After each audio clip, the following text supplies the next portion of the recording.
చాలామంది మీ దగ్గరకు వచ్చి జాయిన్ అవుదాం అనుకున్నటువంటి వాళ్ళు ఉన్నారు. ఎలా అంటే కెరీర్ గ్యాప్ వచ్చినటువంటి వాళ్ళు, లేదంటే ఫ్రెషర్స్ ఎవరైనా సరే జాయిన్ అవుదాము అనుకున్నటువంటి వాళ్ళు చాలామంది ఉన్నారు. మిమ్మల్ని అప్రోచ్ అవ్వాలంటే ప్రాసెస్ ఏంటి? సో మమ్మల్ని అప్రోచ్ అవ్వాలి అంటే స్క్రీన్ మీద కనిపిస్తున్న నెంబర్స్ కాల్ చేయొచ్చండి. నేనైతే కనుక డైరెక్ట్గా ఇన్స్టిట్యూట్కి విజిట్ చేసి మా స్టూడెంట్ కౌన్సిలర్స్తో మాట్లాడి వాళ్ళకున్న డౌట్స్ అన్ని అడిగి క్లారిఫై చేసుకొని అప్పుడు డెసిషన్ తీసుకోమంటాను. And at the same time మనకి ఎక్కువగా చూసుకుంటే బిలో మిడిల్ క్లాస్ వాళ్ళు ఎక్కువ ఉంటారండి. సో వాళ్ళకి ఫైనాన్షియల్గా బర్డెన్ అవ్వకూడదు అని చెప్పి లో కాస్ట్ ఈఎంఐ ఆప్షన్ ఇస్తాం అనమాట.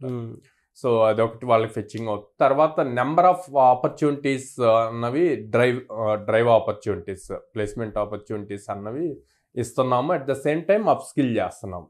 సో వాళ్ళకి ఈజీ అవుతుంది క్రాక్ చేయడానికి, ఇంటర్వ్యూ క్రాక్ చేయడానికి. అండ్ ఎవరైతే 2018 నుంచి పాస్ అవుట్ అయ్యి ఉన్నారో వాళ్ళందరూ అప్లై చేయొచ్చు. At the same time freshers ఉన్నారు. Freshers 2024 passed out, 2025 passed outs వాళ్ళు మనకి అప్రోచ్ అవ్వచ్చు. సో వీళ్ళందరికీ ప్లేస్మెంట్ ఆపర్చునిటీస్ చూపించడానికి మనం దాదాపు 850+ కంపెనీస్తో అసోసియేట్ అయి ఉన్నాం కాబట్టి every day or every alternate day drive జరుగుతూనే ఉంటుంది మన దగ్గర. ఓకే.